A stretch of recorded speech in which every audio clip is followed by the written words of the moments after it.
Hi, this is Bill Prater, and welcome to the Business Builder Show, where our mission is to feature champions in our respective industries from all over the planet. We provide you with timely, provocative, and actionable resources that will inspire, promote, and accelerate your quest for business excellence. Today, we're going to find out all about entrepreneur to CEO and how to grow your business and still have time for your life. Now, Lynne Roe is going to teach us how to do that. She works with entrepreneurs and small business owners to develop a strong foundation so they can lead their business. She guides business owners in developing strategic action plans and sound decision making that leads to dynamic business growth. She takes business owners from entrepreneur to CEO of a successful and profitable business. She's also the author of Leadership in Action, which is inspiration for intentional leadership. Entrepreneur to CEO, how to grow your business and still have time for your life. Lynn, tell us how to do that. Thank you so much for having me today. So tell us, I think we might know a little bit, but tell us more about exactly who you serve, Lynn. So I do work with small business owners and all different sizes of business owners. I work with startups and having them get their solid foundation so that they can grow. I work with business owners who've been in business for a while and they're stuck in that space between, let's say, 100,000 and $1 million in revenue. And I also work with larger business owners who are scaling from 1 million or 2 million up until about 10 or 20 million. So 10xing their business. It's a lot of it is about how do we 10x what we're doing already. Wherever you start, 10 times, that sounds like a good plan. So, what is the problem, Lynn, that you've seen these people that you just articulated have that you're able to solve? So very often the problem is that they are doing everything themselves. They've started the business, they've hustled like crazy to grow the business to where they are now, but they're at a point where they just can't do any more of it alone by themselves because there's only so much of them to go around, right? So they get to the point where they have to bring on a team, and that's tricky. That's really tricky to bring on a team to now you have to manage the team. And you're fearful because you know how to do the work yourself. You know that it'll take you so long to do it and somebody else will take longer. You know that you would have to spend the time to train them and you don't really have the time to train them because you're so busy running the business right now. So all of those factors come into play. And if you already have a bigger business, let's say over $1 million, that means you already have some kind of a team. But usually when those bigger businesses grow, something comes up with some new things that has to be done in the business. And they say, okay, Johnny, he's got time. So that'll be his job. And Sally, oh, she can do this one. But what ends up happening is they keep that job forever, but it doesn't really make sense. It's not really the thing that person should be doing. Johnny should be doing something different. And so they get to this point where they're at a couple of $1 million and they really have to reorganize their business. They really have to restructure. How does our team know who they report to and how does it make sense so that we can all be efficient? Because otherwise people are just doing things willy-nilly and it's not efficient. I love the term willy-nilly. That's great. Very descriptive. Lynn, tell us how you go about solving the problem you articulated. Maybe you could even give us a case study or two. So here's somebody came and this is their situation. Here's my process and here's the outcome. Yeah, sure. So I'll give you a couple of them. I've worked with a couple of small business owners. One in particular was a social media manager. She was young and she was growing her business. And she came to me and she said, Lynn, I want to have time for my weekends. I want to be able to do things with my family. I want to be able to sit through Thanksgiving dinner without having to do something for the business. And so we sat down and we took a look at all of the things that were going on in the business and all the things that she was doing. And we developed processes and procedures that made them much more efficient, the things that she was doing. And I helped her to bring on a team. She had no team. She was terrified of bringing on a team and being responsible for that person's salary all the time. 6 months later, she had doubled her business and she had all of her weekends off, and she was going to the holiday events and the special activities that her family had going. So that was a really big win for her. And she continued to grow the business exponentially after that. So that's one example. So an example of a larger business, this is one of those businesses I was telling you about that they'd grown to over $1 million. And they have a team, and the team is doing a pretty good job. And they realize that there's opportunity out there for them to take on a really big client for them. Big client, double the business with one client. And they were super excited about that, but how to manage that with the existing staff was very difficult. It was a matter of first figuring out, what does our team need to look like?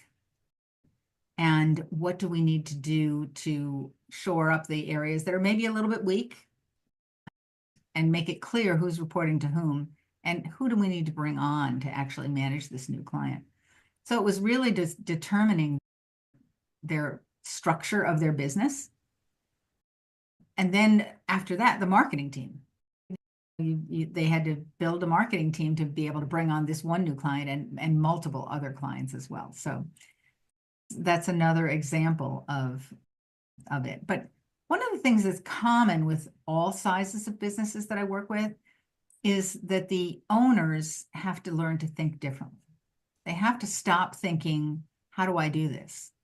And start thinking, who can do this for me? So that they free up their own time to manage the business instead of work in the business. So great. I love the fact you gave us three little case studies. That was great. Thank you. I thought there might be something in common, and now we know what it is. Lynn, you are in an environment that has a lot of competition. A lot of people can verbalize that they do what business consultants do from day to day. So how do you differentiate yourself from your competition when you're asked? Yeah, I start all of my clients by working on and creating a strategic plan with them. So most of my competition doesn't have a comprehensive strategic planning process. I really do have. It's very comprehensive. I did 9 or 10 of them last week with my clients. So I'm very good at it. I've done it for years now.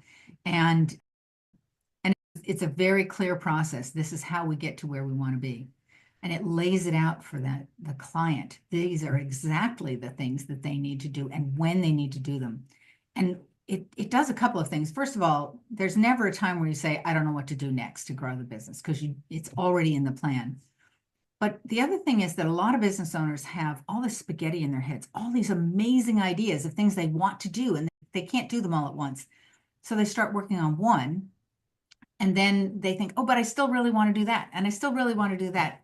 Sometimes they try to do them all, which is too much at once usually. And sometimes they get frustrated because this one isn't working or that one isn't working. Anyway, when you lay it all out in a strategic plan, then you can forget about it. You can say, okay, I know I'm doing this one right now. And I know that we're going to start the next one in June. And we're going to start the next thing in August or whatever it is, right? It's very freeing. You don't have to have all those ideas in your head anymore because they're all on paper. It's all very clear what we're doing. And the other thing about it, a really well-designed strategic plan is the world changes, your business changes, everything changes, right? So it can't be set in stone. But all of your ideas are there, and they're all aimed towards the outcome that you want.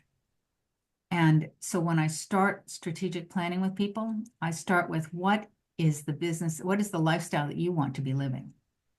And let's design your business so that you can live that lifestyle. And that's where my have time for your life comes into it. What is the lifestyle you want to be living? And then let's design your business for that. So if you want to be jet setting around the world and own your own jet, you have to have a certain kind of business to be able to support that.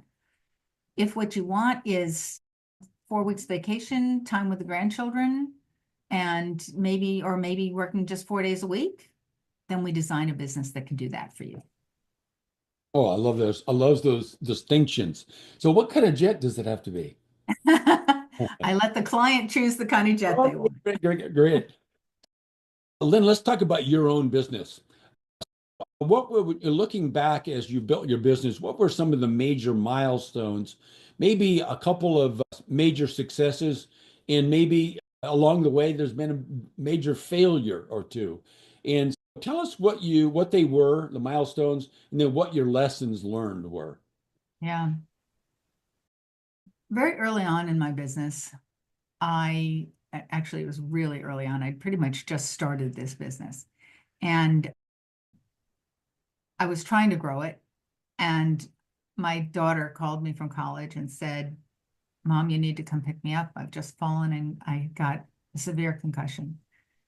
And of course, as a wonderful mom, I ran up and picked her up from school and brought her home. And the doctors said, okay, she'll be fine in 2 weeks to maybe 2 months, but she'll be fine. 2 months rolled around and she was not fine. She was not able to walk without assistance. She was bumping into walls and falling down. And it was a lot, right? And I was trying to grow a business. And at that point, the doctors said, 2 months, maybe it'll be 2 years. And as 2 years came along, she still wasn't much better. It was still a lot of bumping into walls and falling down and not being able to eat. And she's 105 pounds when she's healthy, and she was losing weight fast. There wasn't far to go because she couldn't eat. So here I am trying to grow a business and care for my daughter at the same time. And I realized that I needed a plan for how I was going to do this. I'd done strategic planning with not-for-profits. I'd done strategic planning in corporate. So I had a lot of experience with strategic planning. So I said, let me figure out how to do this for a small business, a one-person business just starting out. And so I created a strategic plan for myself for how to grow my business. And that was really a turning point for my business because my clients heard about it and they said, can you do that for me? Because I know you're managing your daughter and you're growing this business. So can you help me with that? And so I started doing it for my clients as well. For my daughter, it was 8 years before her personality came back. It was 10 years before she was able to go back to college. And she just recently graduated. So for us, that was very exciting, right? But all of that time, I have been now doing strategic planning for myself and for all of my clients. And that's how I start my engagement with my clients. So that's a story about how I got to where I am now. What do you think? Not forget think. What do you know, Lynn, that's holding your business back right now at this moment? Mm. If you had asked me that question about 6 months ago, I would have said I was doing the classic thing that my clients do, which is I was afraid to hire people. And I did have a small team, but I realized I actually need a bigger team because it allows me to stop doing all the little things that need to get done, but don't need to get done by the president or the owner of the organization. And so about 6 months ago, I brought on a few more team members and it's made all the difference. Now there's a lot of things that I wasn't doing at all because I didn't have time for it and I didn't have a team to do it. And now I'm doing a lot of those things. So for me, that's been a huge change as well. I bet it Bringing on has the, been. So, yeah. Lynn, we got various people listening to us, potential clients of yours, potential team members, peers. So, how can those people, what's the best way for them to get a hold of you, Lynn Roe? You can get a hold of my website, which is lsrconsultants.com. That stands for Leadership Strategy Results. So LSR Consultants with an S on the end.com. That's my website. Plus, it's your own personal initials. Good job. That's excellent. Yeah. So, Lynn, I asked you several questions, but I'm thinking maybe there's one question that I should have thought of and asked you that would give great value to our audience. So, what is the question I should have thought of in the answer to that unasked question? What are the three things that can really help you grow and have time for your life? And the answer to that question is you need to put together some processes and procedures so things will run smoothly without you, and so that they run smoothly without another person. I call that your invisible team. That's your invisible team. You need to seriously consider bringing on a team of human beings who will support you and bring you through. So your human team and your invisible team.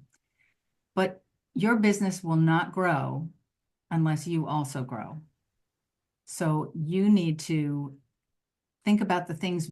What are the skills? What's the knowledge that you need to learn in order to be an outstanding business owner and leader for an outstanding business that you want to grow into? Not the business you have now, but the business you want to grow into.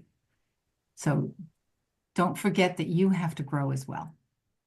That's great. Thank you very much for that, Lynn. I enjoyed spending my time with you today, and I know our listeners are enjoying listening to you right now. Thank you so much for having me today. So, everybody, now in closing, let's focus on the single fact that, and you heard this from Lynn, our businesses do not become extraordinary in a single moment. Instead, they get there as a result of you and I, the owner, first creating a visionary strategy.